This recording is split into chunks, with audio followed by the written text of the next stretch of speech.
Hello everyone and welcome back to another episode of The Damage Report here under lockdown on a Wednesday. They say, the legend is, that Wednesdays are big news days, and today certainly is. And so we've come packing a J.R. Jackson. How's it going, J.R.? What's up? I have some big news. I mean, I don't know how many of you guys saw the Hero special last night. It was quite lovely, quite schmoopy. Jank, I'm sure, enjoyed all that part, those aspects of it. Yeah. And and John had a very heartfelt hero that he went out. But I want to make sure that we all know. Sometimes when you meet someone else's heroes, it's good to relay the stories and tell you how awesome they were in person.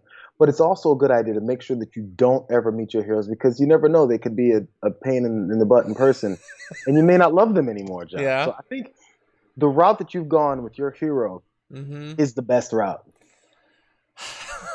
Yeah, I didn't even want to meet her, really. Oh, God, why did you do this?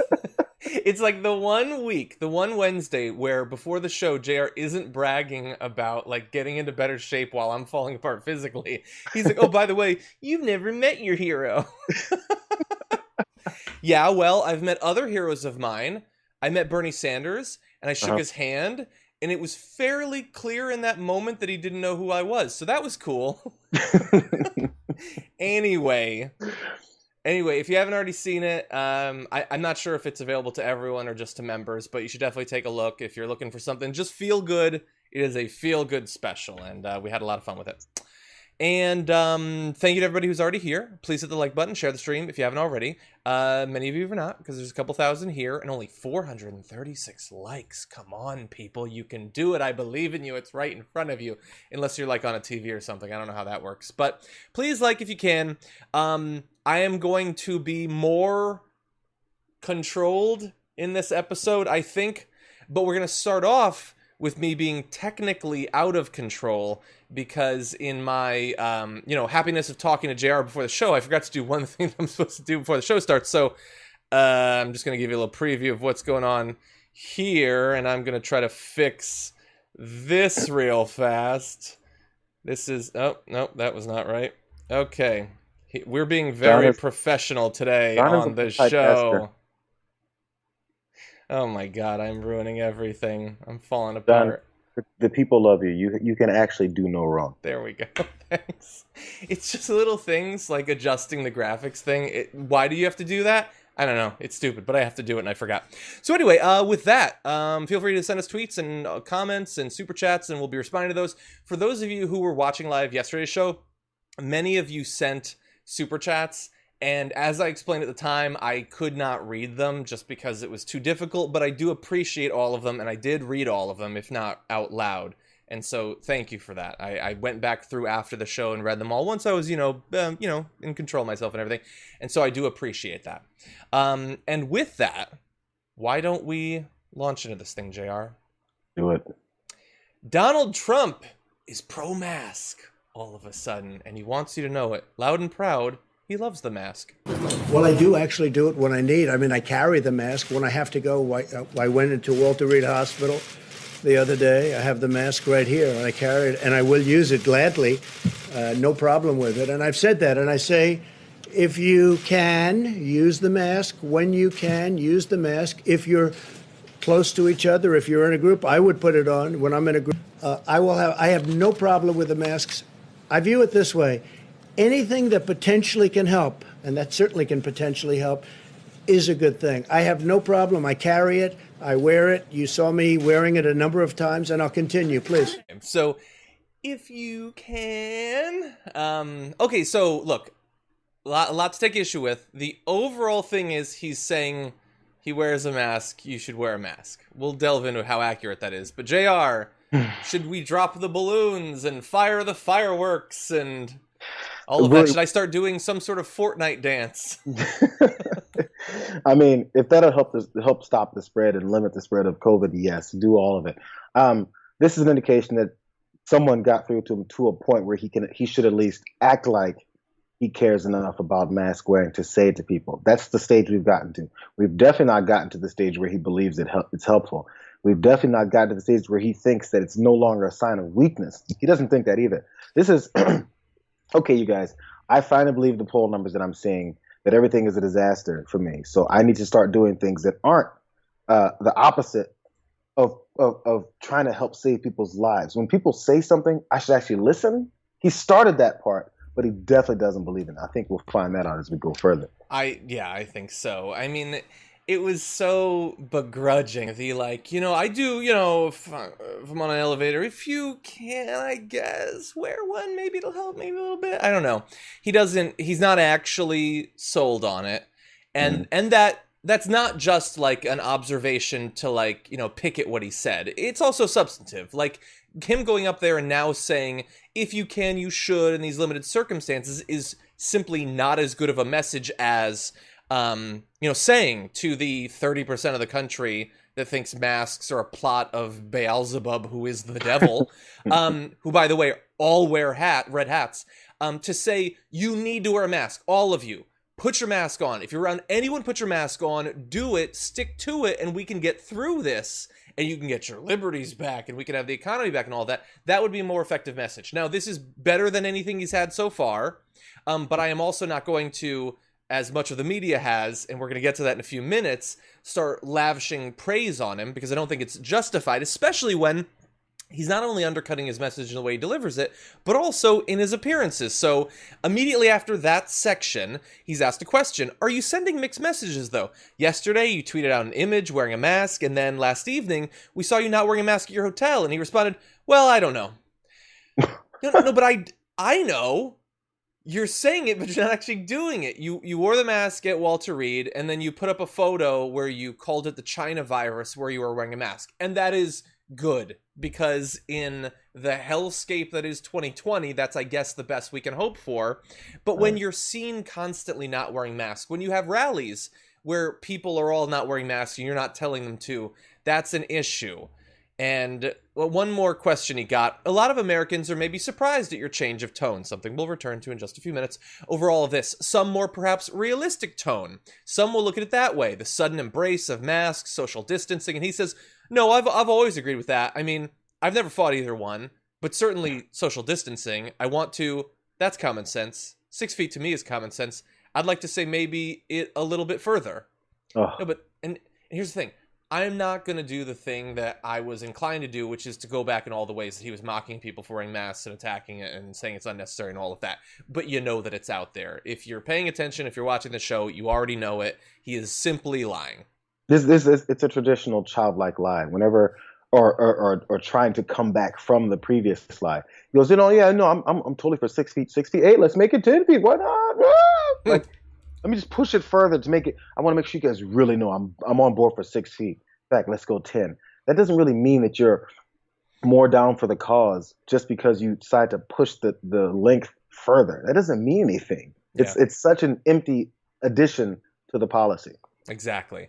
One good empty addition to the policy deserves another, and thus we turn to Kellyanne Conway defended the president's turn on masks, but she sort of doubled down, implying, as Trump tried to, in sort of a clumsy way, that no, he's always been for masks. I think for the president himself to provide that information to the public and to very humbly and forthrightly come forward and say, look, it's going to get worse before it gets better, wear a mask, socially distance, do these things that are important. And I would say to all those people out there who are resisting wearing a mask, listen, folks, it costs nothing. It takes 2 seconds. And you'll get your liberties back sooner if you wear your mask. But Kellyanne, things will open up faster. That there are people at home who listen to that and say, why didn't the White House have this message for all of us, 2 months ago? Why now? Why wasn't this, pushed and emphasized and encouraged by the president back then, where it might have made even more of a difference? The president did say in April if people want to wear a mask, they should wear a mask. We did have our health professionals early on saying it wouldn't help. And we know now that it would. We have additional studies.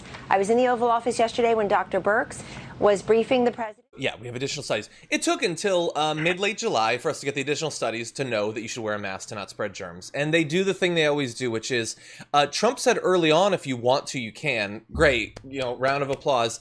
And then she matches that up with some of the health professionals said it wouldn't help early on.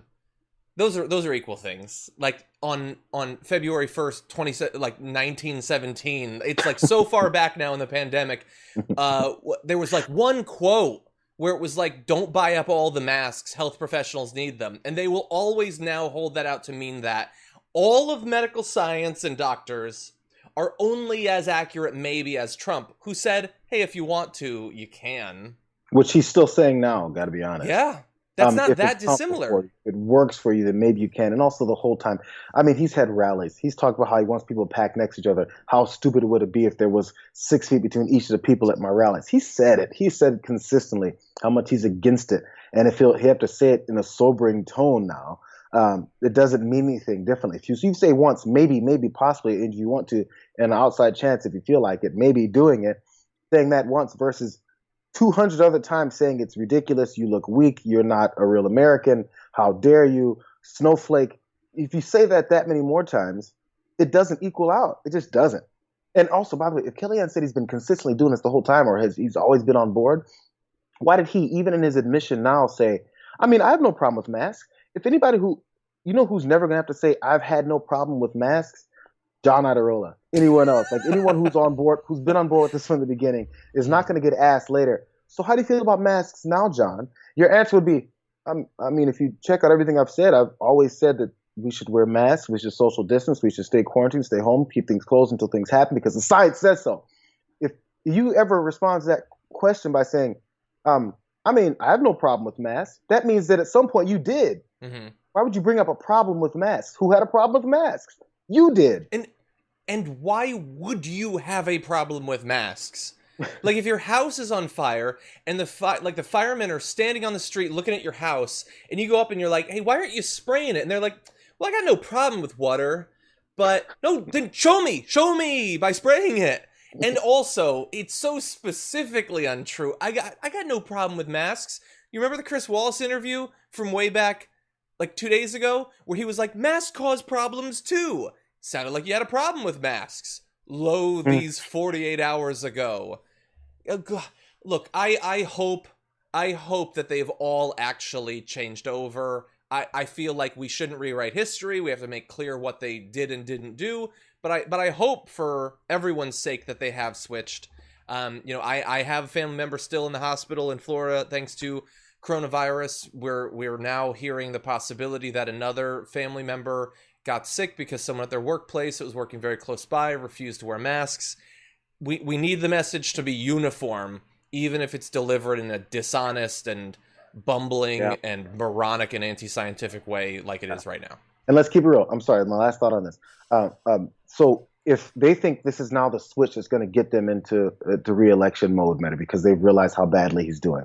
So they expect people to then forget the several months of anti-health concerns and health protocols that they've been looking to push, and his pushback against the experts that have said these things. Mm-hmm. They expect you to forget all that and somehow believe that he's always been on the right side and that now he should be reelected. They expect that. And for people who say, I'm not listening to him anymore, they're going to say, hey, but he's saying the right things. You're just being anti-Trump. That's where this conversation is going to go next. Yeah, and I wonder, like we've said, how much power we think he has over his base. In this particular case, I hope that he does, but we'll see. If you printed out the card and you've gone to Trader Joe's and spat in people's face because that's your political identity now, I hope that Trump can turn you. We'll find out. But let's zoom out a little bit and talk about the conversation about what you just saw. The media has, from the very beginning, looked to pretend that Donald Trump is more reasonable, more presidential once he was elected than he actually is. And we see them falling into that trap once again as these COVID press conferences begin. Now, to his credit, Trump said that things are likely to get worse before they get better. Kind of wish he'd said that at the very beginning. If he'd acknowledged it and taken it seriously, maybe the worst wouldn't have been quite as bad as it was. And he is now saying that people should wear masks. And because he did that, the media has been saying things like, on ABC News Politics, the president is displaying a new tone and a new level of engagement. Reuters, President Trump, in a shift in rhetoric and tone, encouraged Americans to wear masks. I can just see the football being put out in front of him and the media running up to kick it, and he's going to pull it out. But it's not just like the social media managers of two, news outlets all over the media, like the morning shows. It's been new tone, substantive change, rhetoric shift, a swing in approach, a new gravitas. It's been over and over and over and over again. And JR, I'm sure you, like I, hope that that's true. Maybe because it's in his political interests, it will be. Maybe he'll defy everything we know about him and his movement. By doing what? By continuing down this line of reading from the teleprompter, what they told him to prepare to say. I'm going to give a prediction. I don't like giving predictions because who knows, right? But it's what's going to happen. Of course, the media jump back on being his buddy and his pal because for some reason they still want validation from him, or they want to be seen as being fair. But this is going to turn into another campaign event. He said he's going to do these more frequently.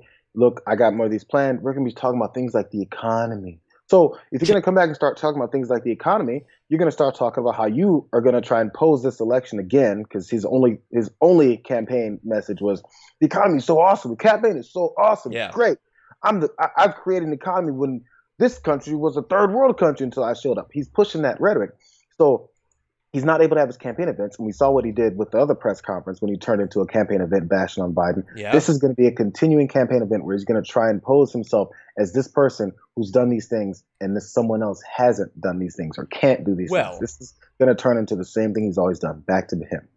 If you're right, JR, then it is important that we have a media that will understand the full context of who he is and how honest he and his media representatives, Kellyanne Conway and Kayleigh McEnany, are. And so we don't have that, but here is what we have. Change in tone from the president. President Trump takes a somber new tone. The president to adopt this different tone. We're seeing a drastic change in tone. The change in tone. The president changing his tone. And a shift in tone. A real shift in tone for the president. The shift in tone from the White House. A more serious tone. And a change of tone. President Trump sharply changed his tone. President Trump is also significantly changing his tone. A tone of seriousness from the president. Okay, we could go on for a long time, and The Daily Show has a video of that that's even longer. That's in less than a day. How did there's online thesauruses you could go to, and you could get other words to express the same naivete if you want to. I don't know how they could all land on the same thing. It's Donald Trump. Yes, he wore the mask. He implied that it's patriotic. That is good. Thank you, kind sir. And I hope that he sticks with it because it matters. Because so many lives are on the line. But who knows what he's going to say at the next COVID press conference? Who knows what he's going to tell you to inject into your body? Yeah. So once you're, if you're an anchor on one of these shows, John, you get that script and that teleprompter to read. Trump's changing tone. Trump's changing tone. His change in tone has been stark change in tone. You'd have to give some. I mean, I would, and maybe they'd be upset me. Insert some kind of caveat. It's like, oh, I'm reading that they're saying Trump has a change in tone, which many believe could be fake, considering his past comments on this. Like, you got to give some context that this change in tone came from a disastrous tone that was completely disregarding this entire pandemic. And as anyone who's following the orders that he's now saying we should do, kind of, that those people are un-American. Yeah. Keep it real. Come on, media. There's an election on. We need you to be better. You can say there's a change in tone, but at least tell us what the previous tone was and for how long it was there. That's true. Yeah, if you want to give him credit. And look, maybe Reuters and ABC News are doing a version of what we're doing, which is, okay, this guy is a 4-year-old. We have to pat him on the head. That's the only way he's going to stick with it. Maybe. Yeah, maybe. But don't forget what he's already done and how many people have died as a result of it. That's all I'm saying. We want to warn you that this clip contains content that some may find distressing or disturbing, including graphic references to sexual abuse, assault, and violence. At his new press conferences, Donald Trump was asked a question about something in the news. Ghislaine Maxwell, the associate and apparent groomer of all of these underage women for Jeffrey Epstein, is now being charged with a number of crimes. Here's Donald Trump being asked about that, and take a look at the way he responds. Ghislaine Maxwell is in prison, and a lot of people want to know if she's going to turn in powerful people. And I know you've talked in the past about Prince Andrew. and you've criticized Bill Clinton's behavior. I'm wondering, do you feel that she's going to turn in powerful men? How do you see that working out? I don't know. I haven't really been following it too much. I just wish her well, frankly. I've met her numerous times over the years, especially since I lived in Palm Beach, and I guess they lived in Palm Beach. But I wish her well, whatever it is. I don't know the situation with Prince Andrew. Just don't know. Not aware of it. Okay, so we're going to return to the Prince Andrew part where he says he doesn't know anything about that situation in a bit. Let's focus now on the fact that this woman who is, she hasn't been convicted yet, I guess. She's been charged with raping multiple women. One woman says that Maxwell raped her 20 to 30 times. And Trump responded by saying, I wish her well. Multiple times he said it. She's an accused rapist. And the president, in an official press conference, responded, I wish her well. Think about how he's talked about other criminals who've done crimes far less severe than raping, a crowd of people. What a bizarre thing to just move past it. Yeah, think about what he said about people who aren't criminals, who've been accused of crimes, that have been explicitly exonerated of those crimes. What he continues to this day to think and say about those people. Yeah. Central Park 5 is the example I'm going with here. He still holds on to the belief that, hey, they admitted it, so therefore they're guilty. I don't know why we're still talking about this. It's a disaster, and it's a nightmare that they gave money to these guys that were wrongfully convicted and spent jail time, years of their life in jail over this. Yeah. So that's his response to them. But this is, I wish her well. And so the obvious follow-up question is this him signaling to her in response to a question about whether powerful people will be revealed by her to have been involved? Is this him signaling, I wish you well, wink, wink, be good, and maybe you get a pardon too? That's what Dana Bash and a few other folks have been saying, which I did read this morning. So there's the same term was apparently used when mentioning Roger Stone, when talking about Paul Manafort, two of his associates that were guilty of their crimes.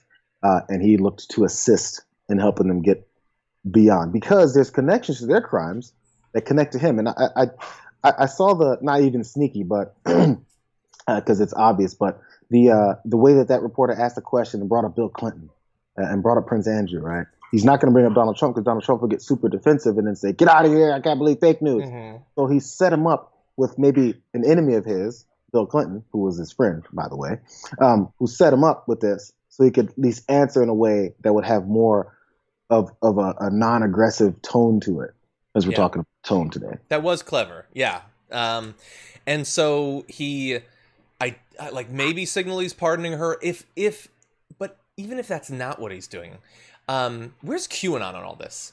Like, the associate of one of the most notorious pedophiles, Trump, officially says, I wish her well.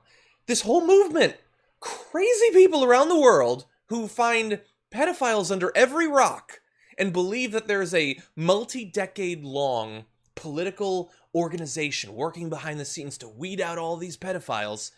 Trump's like, yeah, she's nice. Hope she does well. And they don't have a problem with that. God, what a dumb but also corrupt and hypocritical movement. Yes, absolutely. But anyway, let's also talk about Prince Andrew, because the thing is, he didn't deny knowing Ghislaine Maxwell. That'll come in a month or two. For now, he still knows who she is. He did deny knowing anything about the Prince Andrew thing, which you have to admit on its face is a little bit odd, considering that it was major news. But also considering that he definitely knows about it, because people have been able to find footage such as this from 2015. Him being asked about the island. It's the question of Jeffrey Epstein in your remarks about in the Q&A. Well, I think he's got a problem. I mean, what do you think the problem will be? I don't know, but that island was really a cesspool. There's no question about it. Just ask Prince Andrew. He'll tell you about it. Why are you asking Prince Andrew about it? What will he tell you, since you don't know anything about it? How did you know about it in 2015? Yeah, he brought it up unprompted. The guy didn't mention Prince Andrew. He thought of Prince Andrew. That is how closely he associates Prince Andrew and that island. But now, I don't know anything about it. I don't know anything about it at all. Which is weird, because, let's see, we also have this footage. This is from December of last year, I believe. On who? Prince Andrew stepping down from his royal duties. No, I don't know Prince Andrew. But it's a tough story. It's a very tough story. I don't know him, no.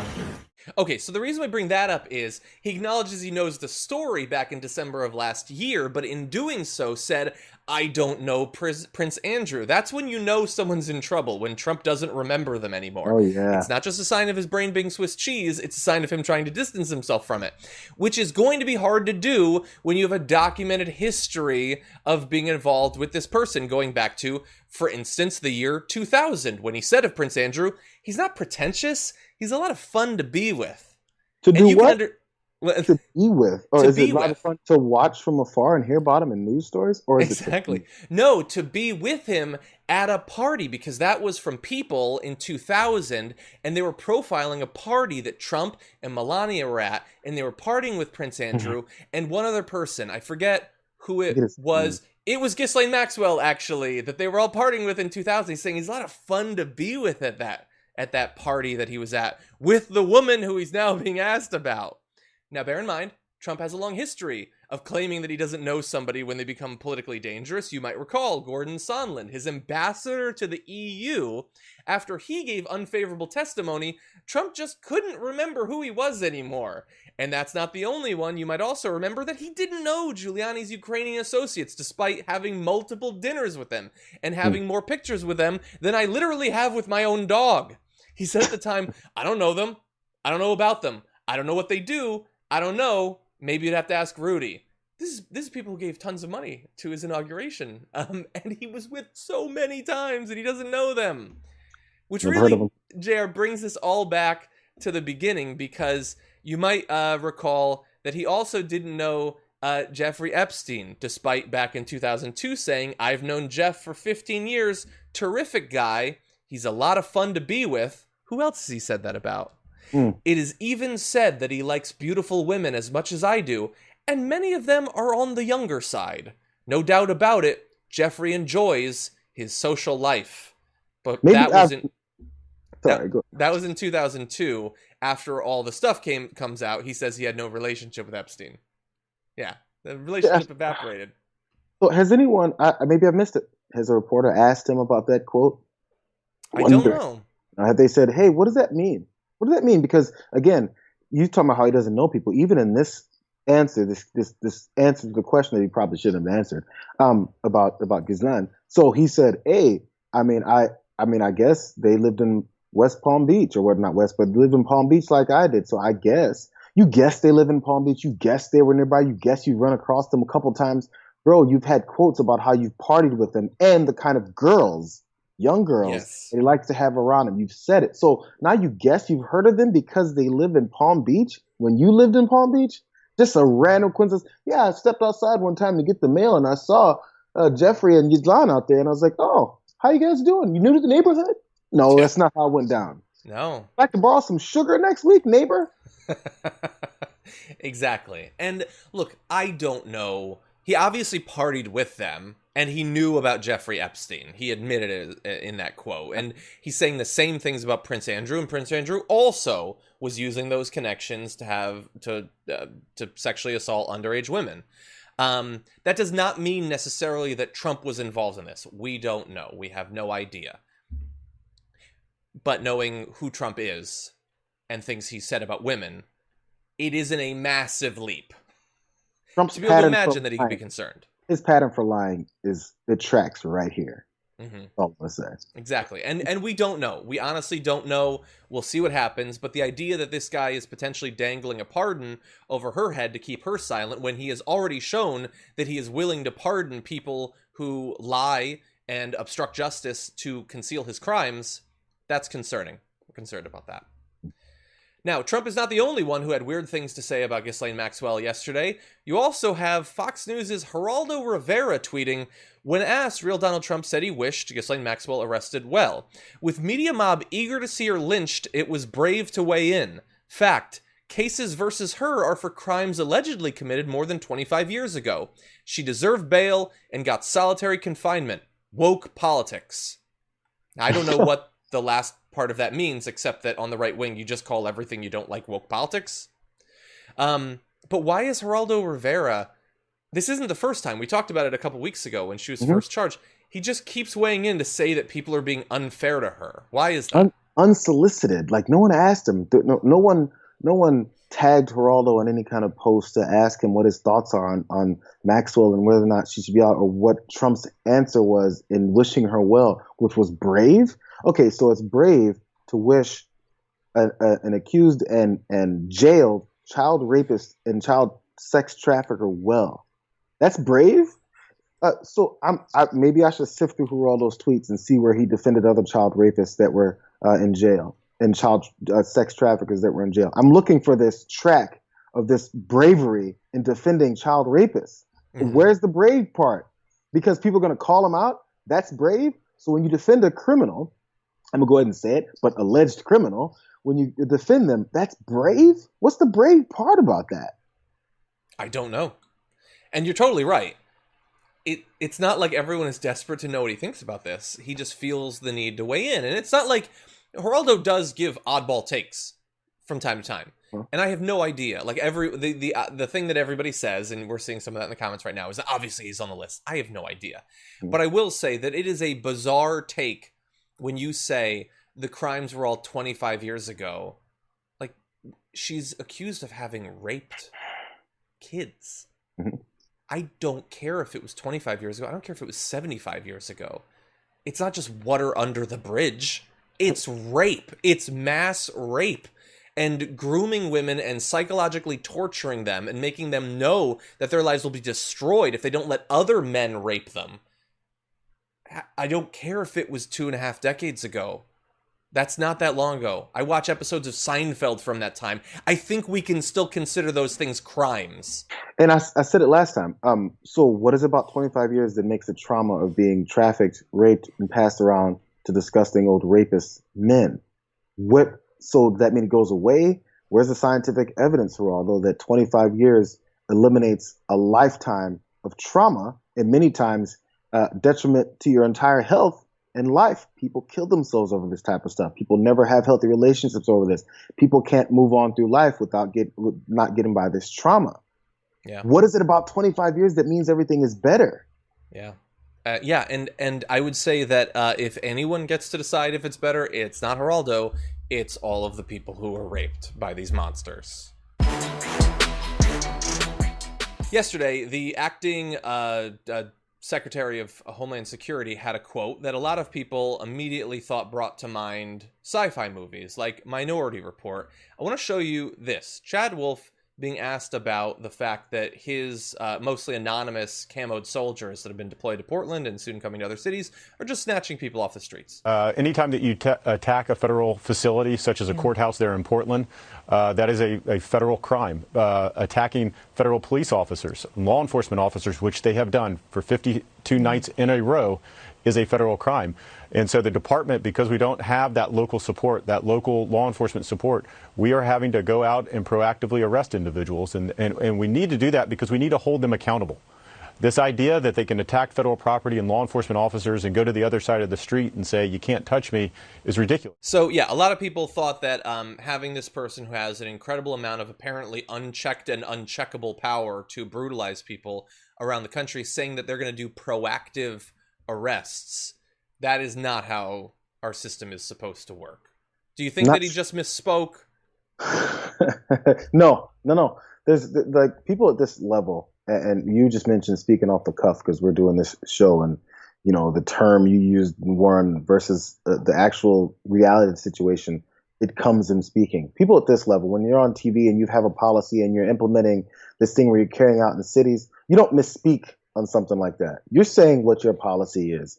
And it tracks because he also said, I don't care what governors and mayors of cities have to say. We're going to come in and do what we want in your cities and in your states. That wasn't misspeaking either. That's what his policy is. Mm-hmm. His policy is also this, that he didn't use the word preemptively, proactively start arresting people. Okay. I've seen many posts from police officers in Facebook groups saying what they want to do to citizens and the violent acts they're going to do to them, which are quite illegal. Are we going to proactively start arresting these officers that we've seen saying these things? Because that's a crime. They're planning it. They said they're willing to do it. I think to protect the citizens, we need to start arresting these cops. Every time we see them say something that's illegal, some kind of action that they want to do that's illegal, on a Facebook page. Hey, what if they're caught on body cam saying they're going to do something to these guys? Or, hey, we're going to, we've seen them talk about what they're going to do to people and laugh and joke about it. Pretty illegal, I think, to assault protesters that aren't doing anything to you. Are we going to start arresting them before they do it? Yeah. No, but we can do it to citizens because we were trying to protect. I'm not sure which facilities we're talking about protecting here. Outside of some statue or building. Election. Yeah, they can, and they do. And that's the thing where, like, the reason this quote really struck people is not because, oh, we got him because he said it. No, they've already done it. We have the footage of them just rolling up on people, grabbing people. There's nothing going on. There's no protest. There's no riot or anything like that. They grab people, they put them in the truck, and they drive them off. That is a proactive arrest. I don't care if he finesses his language later on. That's what it is. And people are rightfully horrified. I want to show you a video from Portland. This is from just last night, by the way. This was Joshua Potash on Twitter had this. Take a look at this, and you tell me if this is what the relationship between the U.S. military is supposed to be with American citizens who are protesting. Watch behind you, behind you, behind you, behind you, come on, get. Watch out, watch out.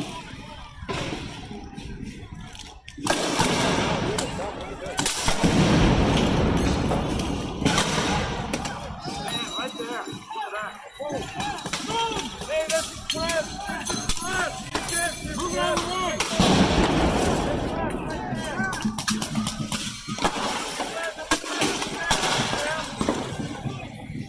Yeah, if I had told you that was footage taken on, the streets of an Iraqi city back during the surge, you would have believed it.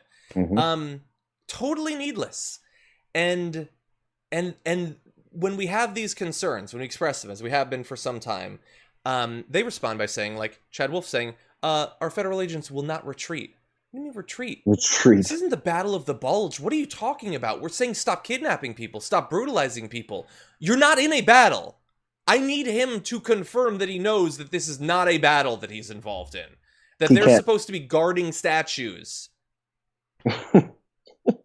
He can't confirm that because that's not what he believes.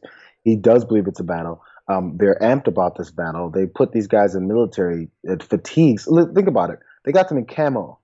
What's camo for? They got like desert camo on, at least from some of the ones that ran up and snatched people and threw them into vans. They got desert camo on. Camouflage is to blend in with the surroundings so you can't be detected as well. What part about the city of Portland has desert and sand all over the place where you have to blend in with the background to make sure that the enemy residents of Portland don't notice you coming? No, this is an intimidation look. You walk in there with your big guns and your camo, and people have this respect for the military, and that's what you're posing as. Because people go, oh man, I guess I can't do anything about this because I don't know who they are, but they look like military, so I guess I got to go with it. There's this other crime called impersonating a police officer, but I'm not sure about impersonating a military guy with long guns and walking up and taking people and snatching them. But if it's backed by the federal government, anything's legal. You're 100% right. It's just intimidation. I've been thinking that same thing since the first days of that footage coming out in Portland. It's like, you're not in the desert.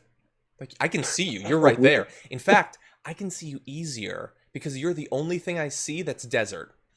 Yep. And the rest isn't desert. No, it's just they put on the helmets and they wield the weapons. It's to scare people off. It is to terrorize people. And not even specifically to terrorize the people that are there. Yes, to do that. But to send out a signal to the country that this is all really scary. And it's those terrorists that are protesting that are causing all these problems. So vote for Trump because he's the guy who's protecting you because he's put soldiers in the streets. And it turns out that even some of the soldiers don't like it. The Department of Homeland Security's response to anti-police brutality protests in Portland has disturbed and angered many employees who call the deployment of the federal force an unusual maneuver that could do long-term damage to the agency's reputation. Do you think? They see months of cops brutalizing people and the country turns against those cops. Do you want to be the troops that then get lumped in with that? But they are now. They're there and they're serving. Yep. And they're you know what this does? People.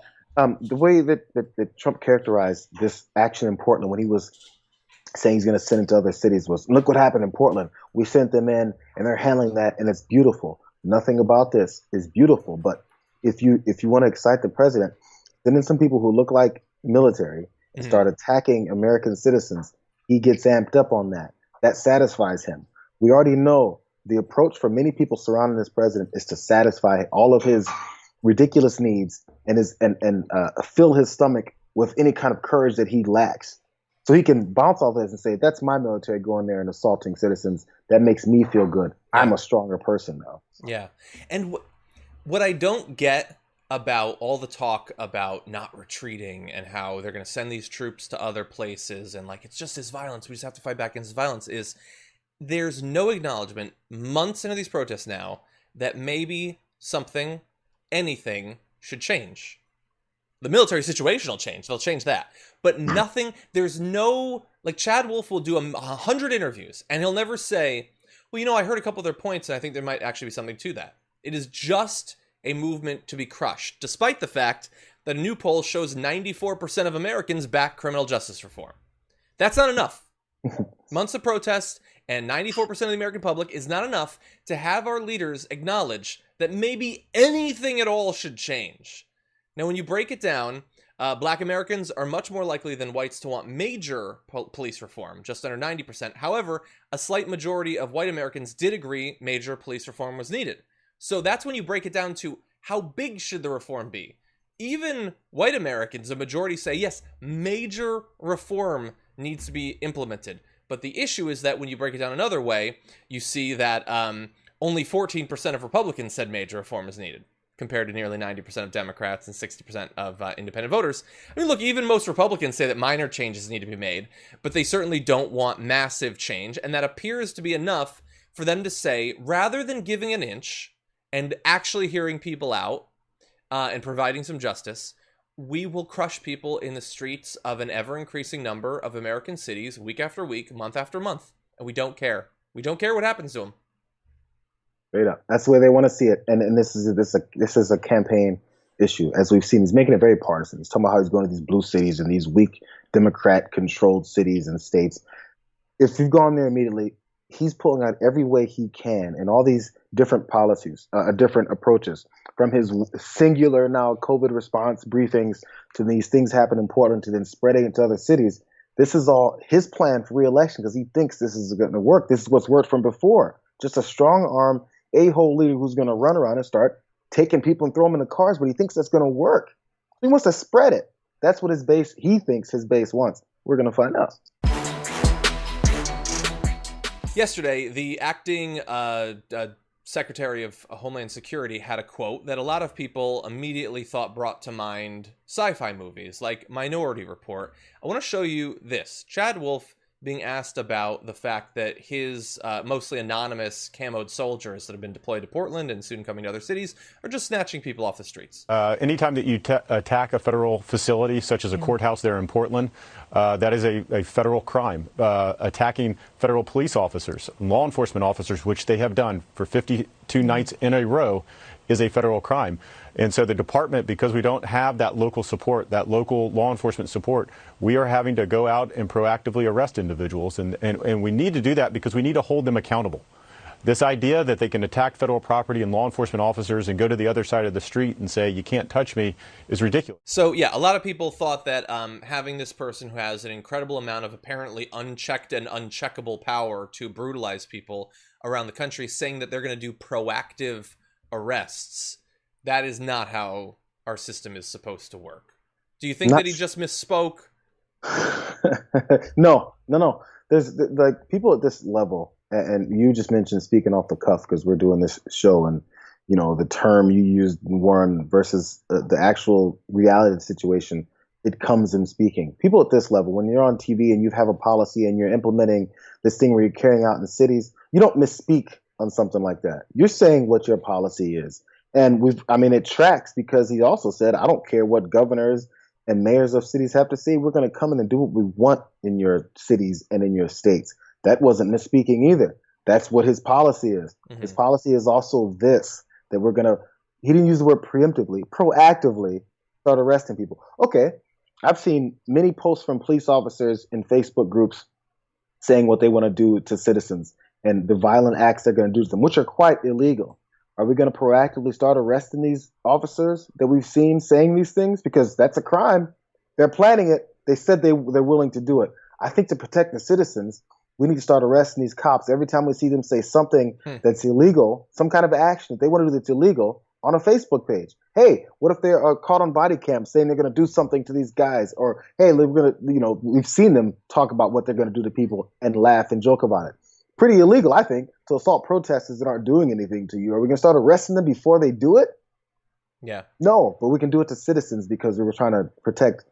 I'm not sure which facilities we're talking about protecting here outside of some statue or election things.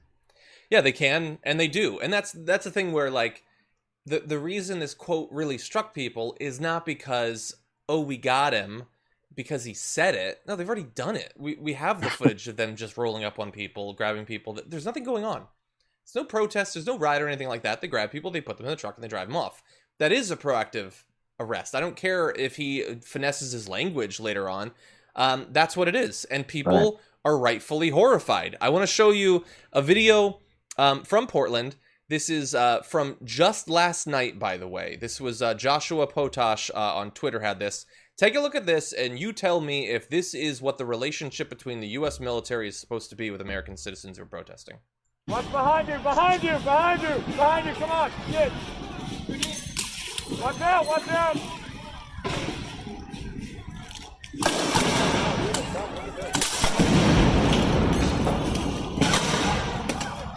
Right there! Hey, this is Cliff! This is Cliff! Move out of the way!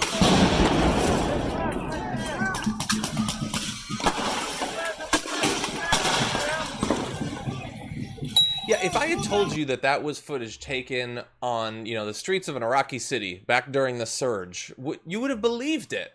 Mm-hmm. Totally needless. And when we have these concerns, when we express them, as we have been for some time, they respond by saying, like Chad Wolf saying, our federal agents will not retreat. What do you mean retreat? Retreat. This isn't the Battle of the Bulge. What are you talking about? We're saying stop kidnapping people, stop brutalizing people. You're not in a battle. I need him to confirm that he knows that this is not a battle that he's involved in. That they're supposed to be guarding statues. He can't confirm that because that's not what he believes. He does believe it's a battle. They're amped about this battle. They put these guys in military fatigues. Think about it. They got them in camo. What's camo for? They got like desert camo on, at least from some of the ones that ran up and snatched people and threw them into vans. They got desert camo on. Camouflage is to blend in with the surroundings so you can't be detected as well. What part about the city of Portland has desert and sand all over the place where you have to blend in with the background to make sure that the enemy residents of Portland don't notice you coming? No, this is an intimidation look. You walk in there with your big guns and your camo, and people have this respect for the military, and that's what you're posing as. Because people go, oh, man, I guess I can't do anything about this because I don't know who they are, but they look like military, so I guess I got to go with it. There's this other crime called impersonating a police officer, but I'm not sure about impersonating a military guy with long guns and walking up and taking people and snatching them. But if it's backed by the federal government, anything is legal. You're 100% right. It's just intimidation. I've been thinking that same thing since the first days of that footage coming out in Portland. It's like, you're not in the desert. Like, I can see you. You're right there. In fact, I can see you easier because you're the only thing I see that's desert. Yep. And the rest isn't desert. No, it's just they put on the helmets and they wield the weapons. It's to scare people off. It is to terrorize people. And not even specifically to terrorize the people that are there. Yes, to do that. But to send out a signal to the country that this is all really scary. And it's those terrorists that are protesting that are causing all these problems. So vote for Trump because he's the guy's protecting you because he's put soldiers in the streets. And it turns out that even some of the soldiers don't like it. The Department of Homeland Security's response to anti-police brutality protests in Portland has disturbed and angered many employees who call the deployment of the federal force an unusual maneuver that could do long-term damage to the agency's reputation. Gee, do you think they see months of cops brutalizing people and the country turns against those cops? Do you want to be the troops that then get lumped in with that? But they are now. They're there and they're serving. Yep. And they're you know what this does? People. The way that Trump characterized this action in Portland when he was saying he's going to send it to other cities was, look what happened in Portland. We sent them in and they're handling that and it's beautiful. Nothing about this is beautiful. But if you want to excite the president, send in some people who look like military and start attacking American citizens, he gets amped up on that. That satisfies him. We already know the approach for many people surrounding this president is to satisfy all of his ridiculous needs and fill his stomach with any kind of courage that he lacks. So he can bounce off this and say, that's my military going there and assaulting citizens. That makes me feel good. I'm a stronger person now. Yeah. And what I don't get about all the talk about not retreating and how they're going to send these troops to other places and like, it's just his violence, we just have to fight back against violence, is there's no acknowledgement months into these protests now that maybe something, anything should change.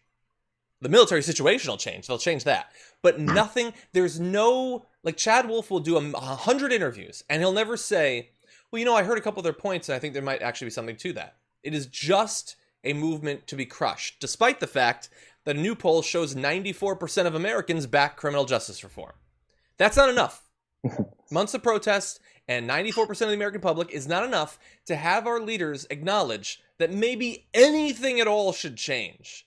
Now, when you break it down, Black Americans are much more likely than whites to want major police reform, just under 90%. However, a slight majority of white Americans did agree major police reform was needed. So that's when you break it down to how big should the reform be. Even white Americans, a majority say, yes, major reform needs to be implemented. But the issue is that when you break it down another way, you see that only 14% of Republicans said major reform is needed, compared to nearly 90% of Democrats and 60% of independent voters. I mean, look, even most Republicans say that minor changes need to be made, but they certainly don't want massive change. And that appears to be enough for them to say, rather than giving an inch and actually hearing people out and providing some justice, we will crush people in the streets of an ever-increasing number of American cities week after week, month after month. And we don't care. We don't care what happens to them. Straight up. That's the way they want to see it. And this is a campaign issue. As we've seen, he's making it very partisan. He's talking about how he's going to these blue cities and these weak Democrat-controlled cities and states. If you've gone there immediately, he's pulling out every way he can and all these different policies, different approaches, from his singular now COVID response briefings to these things happen in Portland to then spreading it to other cities.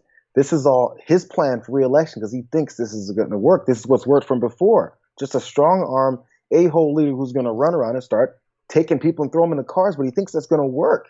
He wants to spread it. That's what he thinks his base wants. We're going to find out. Yesterday, we talked about how Representative Alexandria Ocasio-Cortez was accosted by Representative Ted Yoho, as well as one other, screaming at her, calling her disgusting, and then after the conversation, declaring that she was an effing bitch. Now, she mostly at the time identified that it happened, but sort of brushed it off, posting on Instagram this. Now, we can't play the song, but it's Boss Bitch by Doja Cat. You should go on her Instagram. It's great.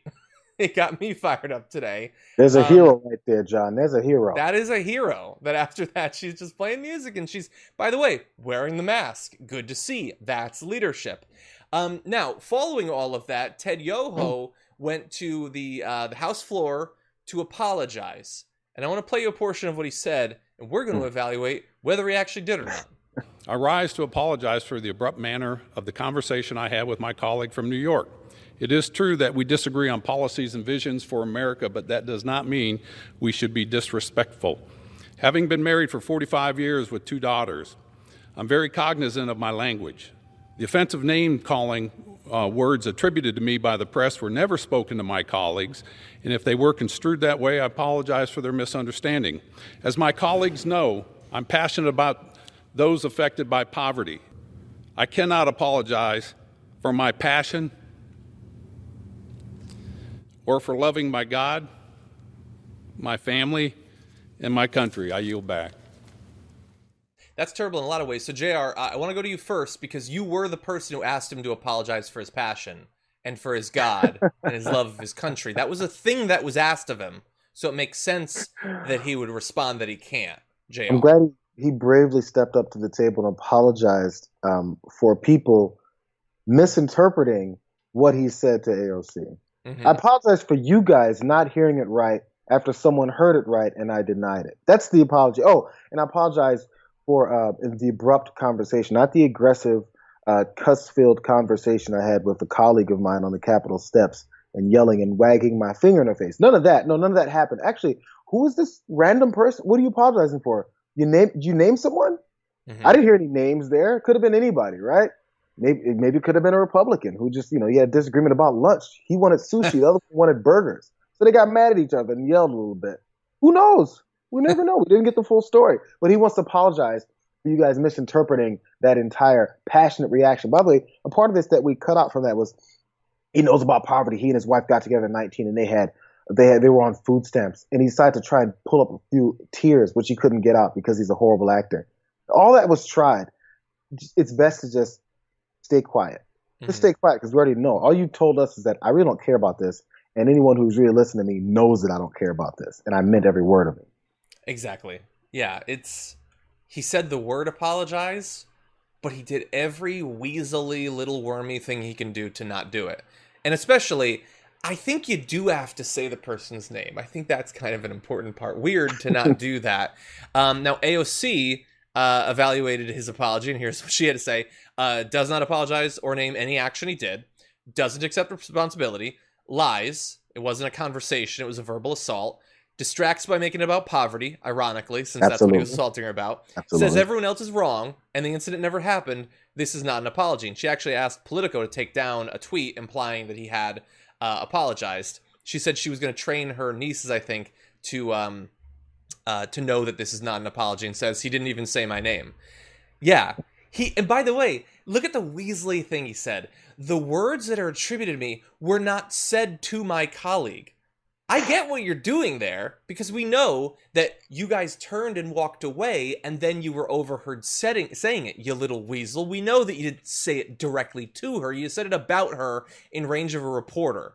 What a Weasley and he wouldn't admit what it was. And he says, thanks to the fact that I have a wife and a daughter, I've learned to be very careful with my language. Oh. You had to have that to know that you're not supposed to call one of your female colleagues an effing bitch? You had to be trained into that over time? Well, apparently that training hasn't finished because he did it. He did it, yeah. So, like, I got a couple, which is, it's the equivalent of one of my best friends is black, therefore I'm not a racist. So therefore you've got a wife and two daughters, and therefore you didn't do this because of them? They must be very disappointed in you. So when you go home, they're like, yeah, I guess, we still have some work to do here, Ted. Yeah. What are we here for? For your cover. That's what they're there for. And by the way, she said too, I don't remember exactly what the tweet is, but she said something to the effect of her initial comments had been that extreme poverty and being deprived creates a trauma. That sometimes people they commit crimes because they need to eat, literally. It has an effect on people. And he says, I only did all of this because I'm so passionate about poverty. And she acknowledges, what you did was run up and accost me and yell in my face and swear at me. But your point is that poverty doesn't have negative ramifications. But you're demonstrating that it does.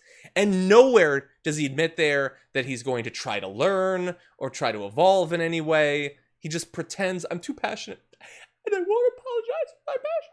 If I ever get accused of cheating, I'm just going to say, I will never apologize for my passion. No, an apology isn't about listing all of the things you won't apologize about that no one has asked you to apologize about. We didn't even specifically ask you to apologize about this, but if you're going to, maybe do that. That would be a good thing to do during an apology, to apologize. No. And he was reading it. He was reading it as well. Yeah. Come on, bro. And by the way, in the zone of AOC apologies, this is a bad one, maybe the worst. But just in the past couple of days, Brian Kilmeade tweeted out a Photoshop tweet of AOC's implying that she wanted to keep all businesses locked down to hurt Donald Trump in the election explicitly. It was totally made up, doesn't exist. It had already been debunked, but he tweeted it. He eventually took it down after everybody raised a stink about it, and he tweeted out that he apologizes, but the tweet had quotation marks implying that he had copied and pasted it from like a PR thing or something like that. That was his reason. And he got her name wrong in the apology. Wait, I didn't know he did this. Yes, it's true. It's true. I'm sorry, you guys. I was went on the internet and I reposted something from some rando, but it had quotation marks. They went through the trouble of pressing shift quotation mark buttons on their computer to fake this tweet. Therefore, it's real, right? Mm-hmm. Oh my God. Okay, JR. I think that's about all the time we got, but I want to thank you for joining us. We fit a lot into a little bit of time. I don't know about you. I'm exhausted now.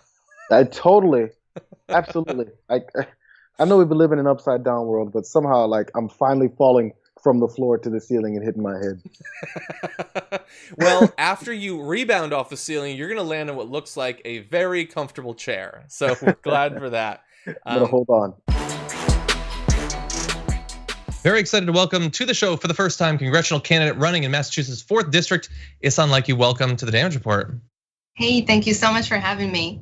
Very glad to have you here, and interested to learn about your platform, what you intend to do if you get elected. Before we jump into that, though, this is the first office that you're running for? That's right. I'm a federal regulator. I worked at the Federal Reserve to regulate the biggest banks in our country who had received the bailouts in 2008, and to make sure that we don't have to bail them out again and to catch their lies.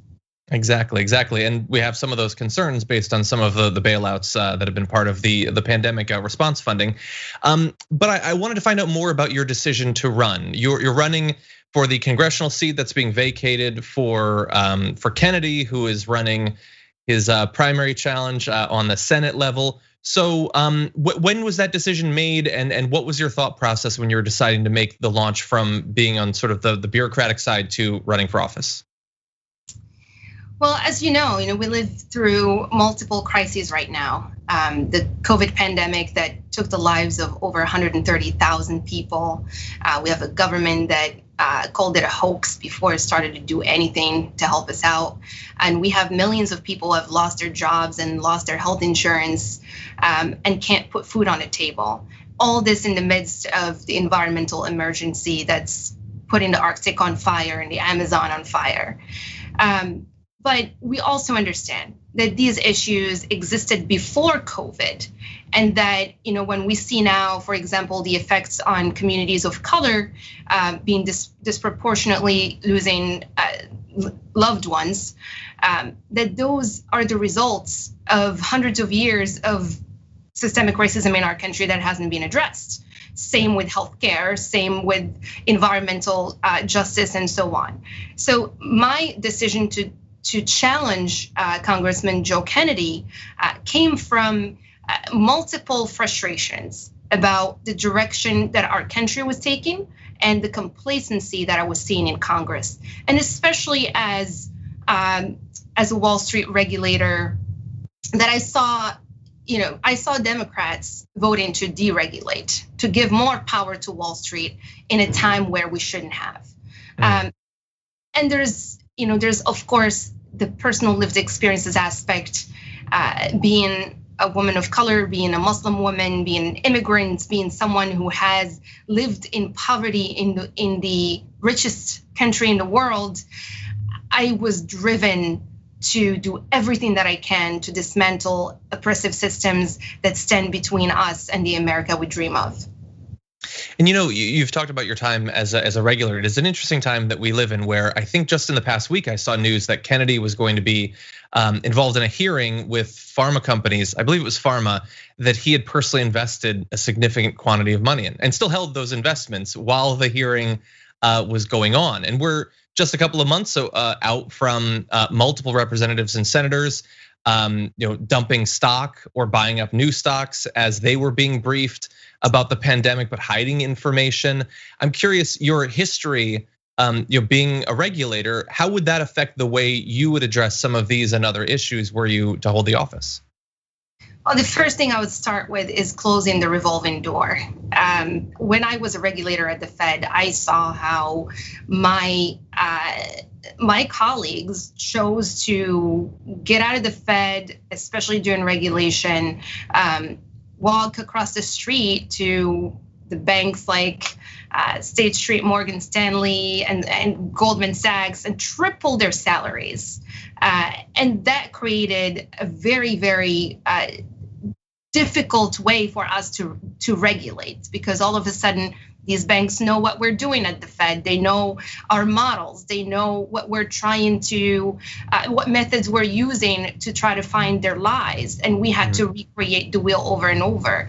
But that revolving door is also between the Wall Street and Washington, right? Where you see the top executives of Goldman Sachs becoming Trump's advisors and allies. And that's gotta end, so we can actually have regulatory agencies that work for the people, and we can have a Congress that works for the people. And that's why I don't take any money from corporate PACs or lobbyists or fossil fuel executives. The list is really long to be committed to the people at 100%. You know, I know that one of your key priorities is a green recovery plan. I'd love to hear about how you see that being implemented, what should be a part of it.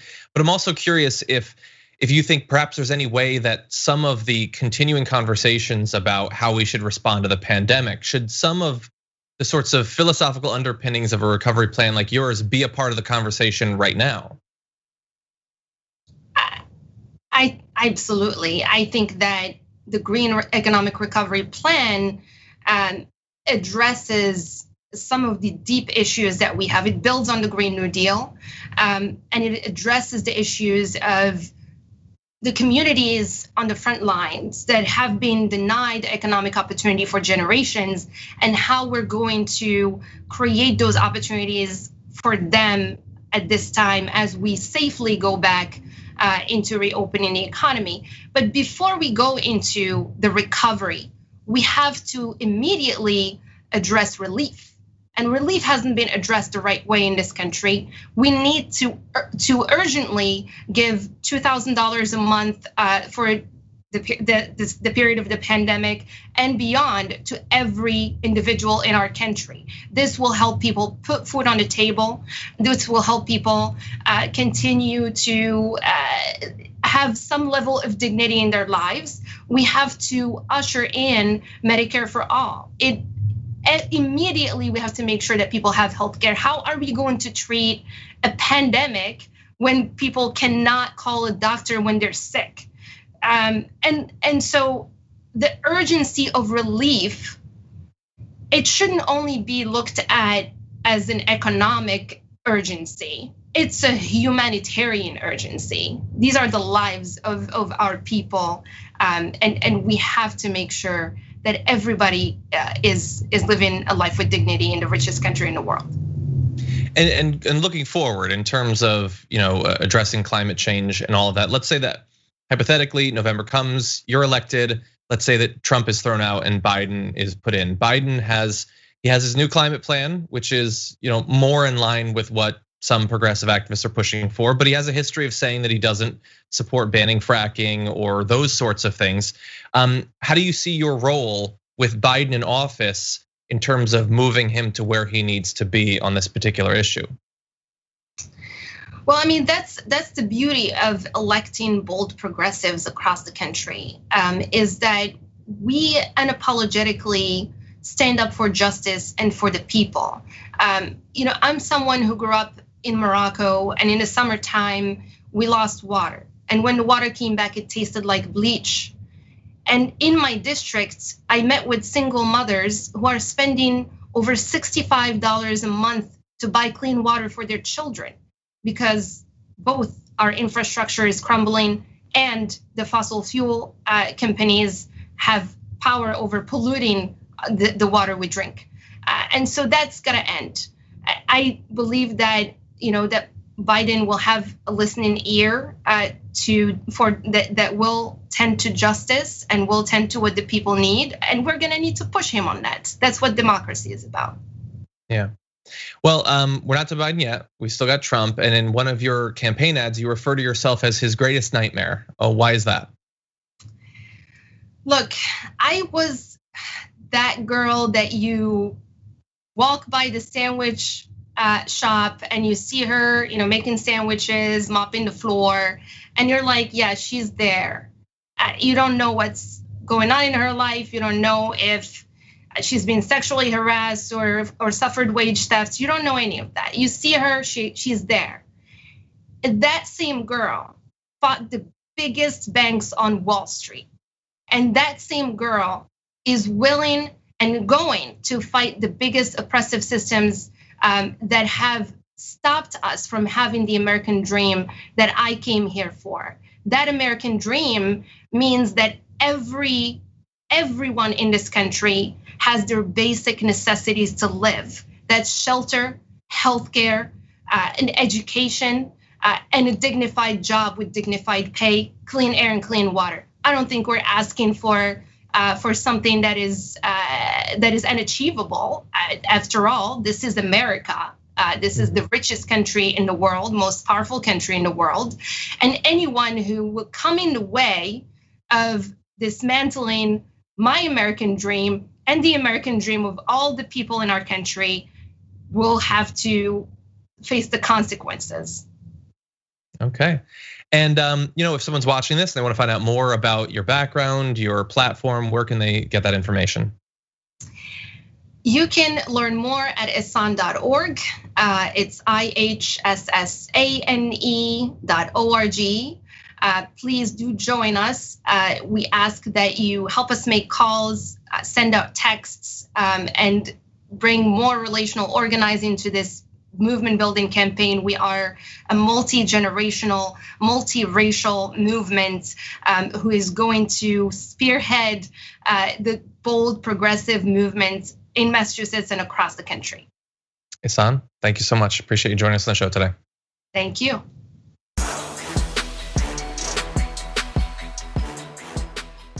Thanks for listening to the full episode of The Damage Report. Support our work, listen ad-free, access members-only bonus content, and more by subscribing to Apple Podcasts at apple.co/TYT. I'm your host, John Adarola. I'll see you soon.